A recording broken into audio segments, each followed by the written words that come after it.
A name I'd heard been thrown around for the past couple of months in the VR scene is Iron Rebellion. Now, this sounds very, very metal, and after having some hands-on time with it, I can confirm it is so. This is a VR mech fighting game, a bit like War Robots or Titanfall, where you're piloting a mech around a map, being able to boost, jump around, use a variety of different weapons, different mechs, in a bunch of different game modes, and take on enemies. That on its own is a pretty good sell for me as a VR player. For example, I really enjoyed Big Shots, even though that was a little bit more cartoony than this and didn't really have too much interaction in the cockpit aside from a couple of key functions. Iron Rebellion differs in a big way though, and I'm here to talk to you about it today because the guys over at Iron Rebellion have sponsored today's video. They've let me be free in what I say and what I want to specialize in focusing on for you guys in this video, but they have been kind enough to sponsor today's video to showcase it to you guys, and I'm very happy that they did because Iron Rebellion is really, really cool. Now I know a lot of you are PSVR2 centric, so am I. I'm playing this game on PSVR2 on PC. It's not on PSVR2 native yet, but the devs have said they're looking at other platforms after the 1.0 release to release on, and PSVR2 is on that list. They said that in a Reddit thread a little while ago, and I'm hoping they stick to their word because this would be an awesome addition to the PSVR2 lineup. As I said, this game is a mech fighting game. If you like mechs and you like virtual reality, this is bringing the two together, really putting you in that pilot seat, and it feels like it.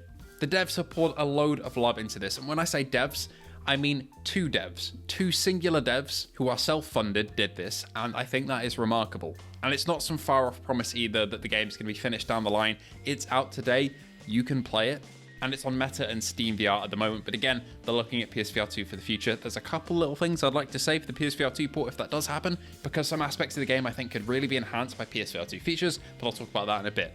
Essentially, it's exactly what it says on the tin. You sit in your mech cockpit, you fight across pretty big, both dev and community-made maps, and that's it, you go and battle it out.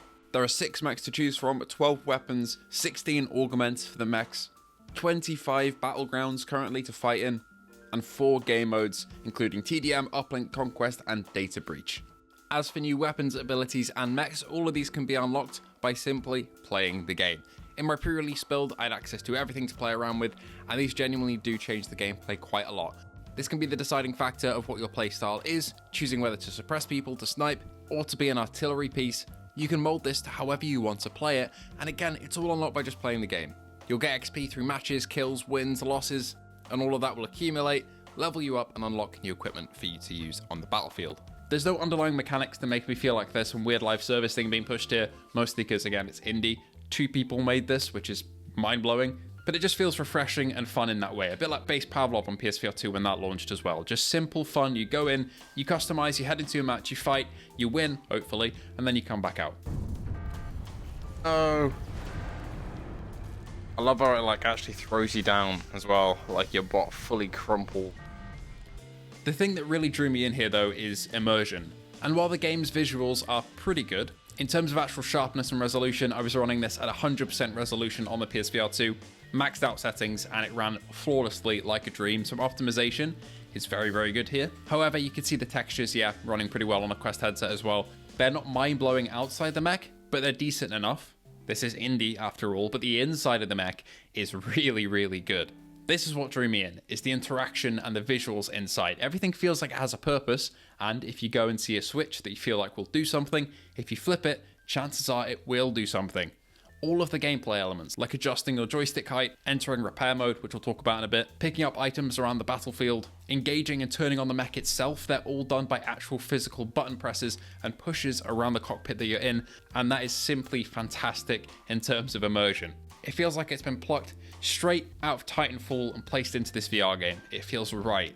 And while this isn't at the scale of, say, piloting a Jaeger from Pacific Rim, for example, it feels similar to really boot it up and get into that mindset of, okay, you're in a larger-than-life vehicle and you're taking on similar-sized combatants. It's a really cool feeling. Similarly, your right joystick is used to basically control everything in terms of aiming and turning. You pivot at your elbow, which felt a little bit weird for the first 5 minutes, but after that it feels completely natural. As soon as the tutorial was over and I was in a match, it was second nature. So essentially, if you pivot right or left, your mech is going to turn up and down, it's going to go up and down, and your reticle will also follow that. It makes the mechs feel sizable, they have weight, but they're also not completely clunky. It's not like you can't aim them properly. Your left hand does all of your movement, and whichever hand you'd like to, you can let go from each joystick and then operate buttons around the cockpit of the mech.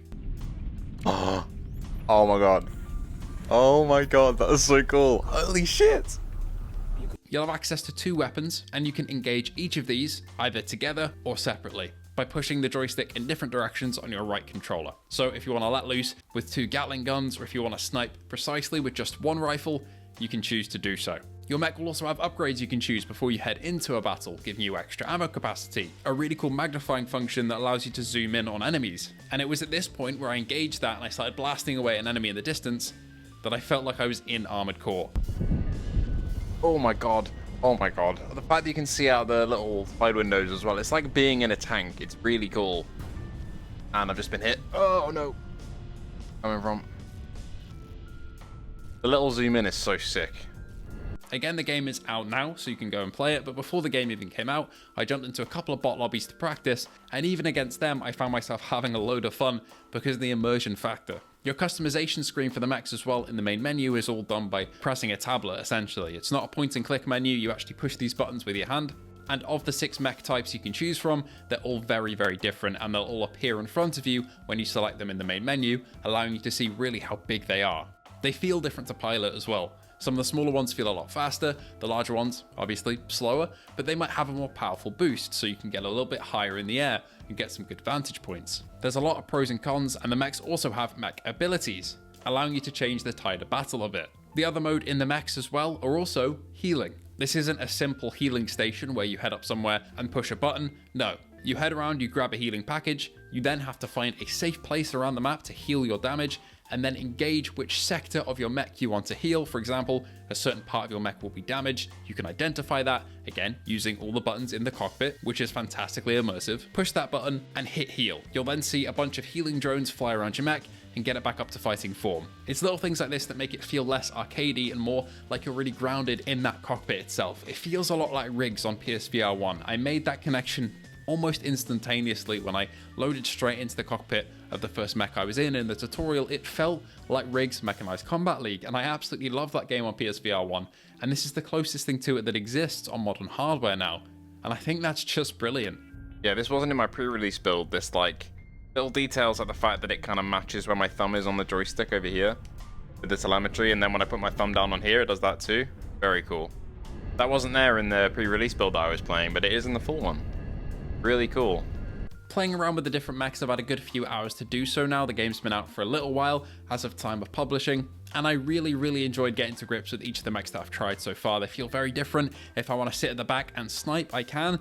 If I want to suppress positions in a medium-sized mech, there's options for me to do that too. And if I want to play a light running gun, then I got that down as well. And it's really nice to load in and work with teammates, see what they're running, and kind of coordinate accordingly. It's also really funny to kind of wave your weapons at a teammate and try and get their attention. Overall, I've just really been enjoying my time with Iron Rebellion so far. I didn't really know much about it before jumping in, but now that I have played it, I am yearning for it to be on PSVR2, and hopefully that does happen in the future. Again, the dev said that they probably will. If that does happen, I'd like to see some headset haptics introduced. That would be awesome for the boosting in the mechs. If you take damage, get those haptics hitting, and get those haptics in the controllers and the adaptive triggers working for different weapon types. That would be so cool. I can confirm though, in the PSVR2 headset, the game looks very nice already on the OLED panel, because again, I've been playing it on PC on PSVR2, and I've been having a great time. Once again, the game is out now, so you can go and play it. The link is in the description below. Thank you to the devs for sponsoring today's video. Again, they let me have kind of creative freedom with what I wanted to say,